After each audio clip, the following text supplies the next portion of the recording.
Hi everyone, and welcome to my late autumn garden tour. So we're starting in the front garden, and this is my chamaerops humilis, and it's in the raised bed that I built earlier in the summer, and I'm pretty pleased with it. But I think it'll look much better when the chamaerops grows a little bit more.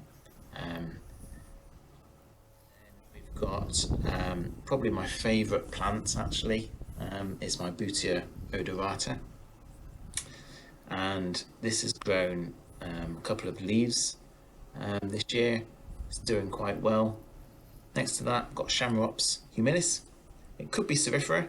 I've lost the label, but I think it might be. Then a canary date palm and a cordyline australis. I'm struggling with the trunk on this one a little bit because it's in a pot and because it's close to the house. It's growing at a bit of an angle towards the sun, so I am rotating it, but struggling. So I'm in the shade now, but there's a yucca phyllothera, another chamaerops that could also be cerifera, not quite sure, and then a standard chamaerops humilis there, which is doing quite well in a pot on top of a manhole cover. Then down the side of the house, so I did a bit of work earlier in the year to put some pebbles down. Can't see them because they're all covered in leaves at the minute, so I need to rake those up. Past the line of bins, past the stack of bricks, and we're into the back garden now. I've just got a couple of plants, a nice yucca there, but other than that, just ones that I've forgotten about. Not much going on with any of these plants really. These just get forgotten about. I'm probably going to get rid of this box. It looks a bit, I'm not sure if it's got blight, but it just doesn't look very attractive. Bought a Christmas tree though. Bought that yesterday at Tesco. £20. It's been grown in a pot, but the pot's been in the ground. So they say there's a good chance of it surviving if you plant it in the ground again. What I'm actually going to try and do is keep it in the pot and continue it growing in the pot. So we've got it going for next year and every year after. A more dodgy looking box, more canary date palms and chamaerops. Quite happy with how that one's looking. That's looking very nice. This one's just a tiny bit smaller, but the idea is that they sort of symmetrical, and you notice the pots are symmetrical too. But yeah, I need to get rid of that box. Then into the borders, we've got quite a few ferns over here, and a trachycarpus which is sort of growing up against the hedge there. We've got loads of little trachycarpus fortunei growing, which are actually growing really slowly. I planted them probably 5 years ago, maybe 6 years ago, so not very impressed with the growth rate of those, but it's not fantastic soil here. I've got some horsetail there which I'm really trying to get on top of. I'm doing quite well with it. I've really set it back, but there's still the odd bit that you perhaps don't see during the summer where there's lots of things growing. Got a nice tall strand of bamboo there on its own little island, if you can see, to control the rhizomes. Got a fatsia here. We've got a waggy beneath it. That's growing quite nicely this year. I'd say that's had probably 4 leaves, maybe 5 leaves, which is the most it's ever done. Some bamboo, and this is a single cordyline. It's just grown 2, got 2 growth points for some reason. More trachycarpus. There's 2 there that are bulking up a bit. I've probably planted them a bit too close together, but the idea was to have 2 growing side by side. Then I've got this cordyline australis here with some seed, which I believe are ripe, so I'm going to cut off that spathe and try and sow those next year. Then what else have we got of interest around here? somewhere in there we've got a monkey puzzle tree. This is going to go, this spruce or fir, whatever it is here. Can't get to the monkey puzzle tree, but you have to take my word for it. There's one behind there somewhere, but I'll show you it again next year. This bamboo here, and another cordyline which is gaining some good height now. This trachy's coming along nicely. This mahonia here is also gaining a lot of height. It's got quite a lean to the trunk, which I think is normal, but does make me a little bit nervous.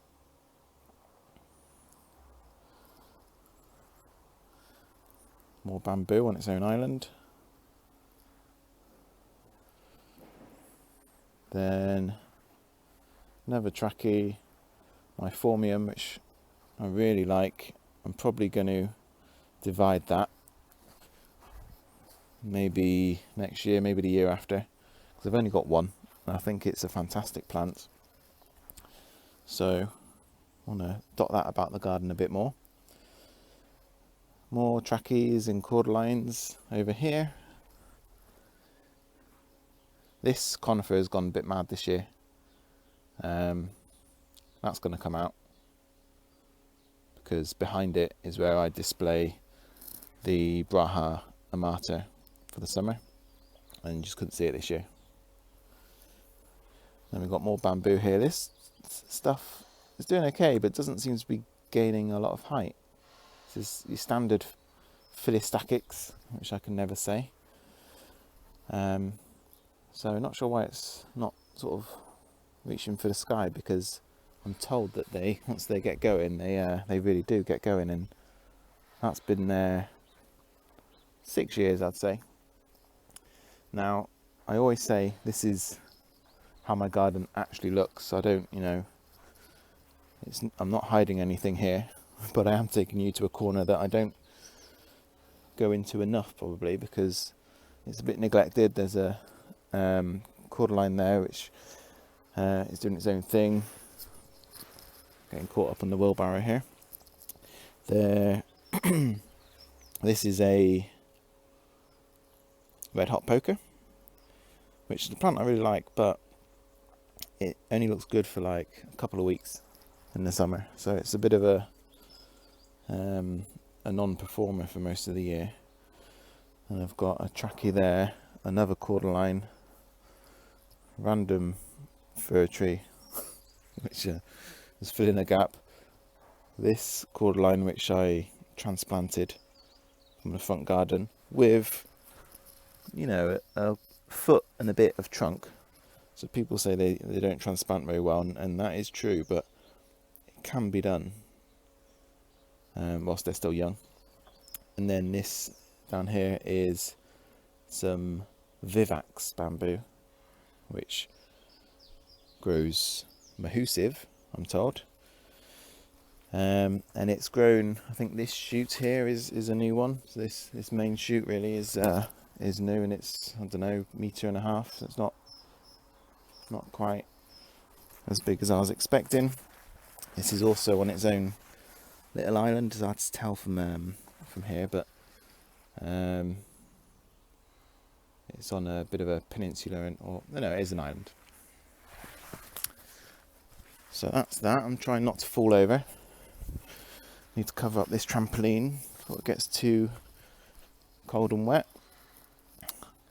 It's really interesting to see the garden at this time of year, where the borders are just a bit more bare. The deciduous trees have lost leaves, and you start to see things that you hadn't seen previously. For example, there's a plant at the back of here which was here when we moved in. It's got these nice red berries on. Well, you don't see that during the summer, so interesting to remember that that's there, really. In the raised beds, I've got this nice cordyline doing well, multi-headed. I've got flowers still going. Need to deadhead some of these, but probably shan't bother with the frost coming tonight.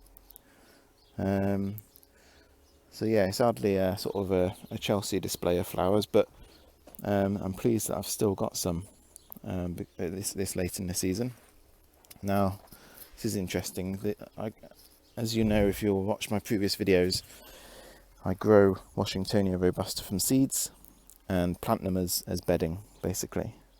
So I'm not going to protect this during the winter. I expect it to die.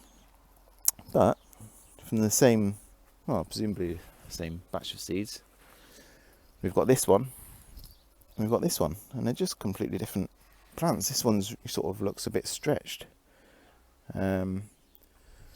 Obviously they've got different conditions. I mean, that one's hardly, it's not growing on its own. It's got other things in there. So originally I thought maybe this one's been a bit shaded with the sunflower that was there, but in comparison, I think that one's, just as shaded with other plants growing around it. So I thought that was quite interesting. And it's a shame it won't survive winter here. I have tried protecting them before, but even in a relatively mild winter, it doesn't seem worthwhile. Same with the canary date palm. The musa basjoo, let's have a look. A bit tatty in it, but doing okay. The main thing here is it's too close to the wollemi. Hold on, I'm saying that wrong. Wollemi. Someone told me it was wollemi. Very close to the wollemi. I'm saying it wrong again. Wollemi pine. So, don't know what to do there. I might move that at some point. Should be okay. Just, I imagine, just to dig out as much of the roots and as I can. This is at least 2 foot high.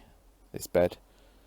It's perhaps a foot down, so there should be at least a foot of soil I can easily get to. But yeah, the wollemi is doing really well. That's grown, I would say, a couple of foot at least this year, and is definitely one of the stars of this bed, along with this trachy. So this is my biggest trachycarpus fortunei, and this has grown a lot this year as well. And I'm undecided, that's not the best angle, I'm undecided what to do with some of the lower leaves, because if I cut them off I'll see more of the trunk. However, if I leave them on, I'll get a nice full sort of, crown of leaves, which looks nice as well. So for now, I'm going to leave it as it is. But you can see, I don't know if you can see, I can see that there's a good, let's see, 1, 2, 3, 3.5 foot of trunk there. So yeah, happy with that. Some more little flowers still going here. This is my acer, which has lost its leaves now. Cordyline, which died last winter, or maybe a couple of winters ago. And when I say died, I mean the top growth died back, and then obviously it's reshot from the roots, but it did it very late in the season, and it's hardly grown, so I imagine they'll be set back as well. I might just sort of take some of these and just put them over them like that and give them some protection. There you go, that's my winter protection for those. It's always a shame with musa basjoo. There's a nice leaf unfolding here, but it's about to get frosted, so people say that they take a bit of frost, but mine don't seem to. This will be our first frost here, and it's forecast to be 0 degrees. So that's, I'd expect to see some damage from that.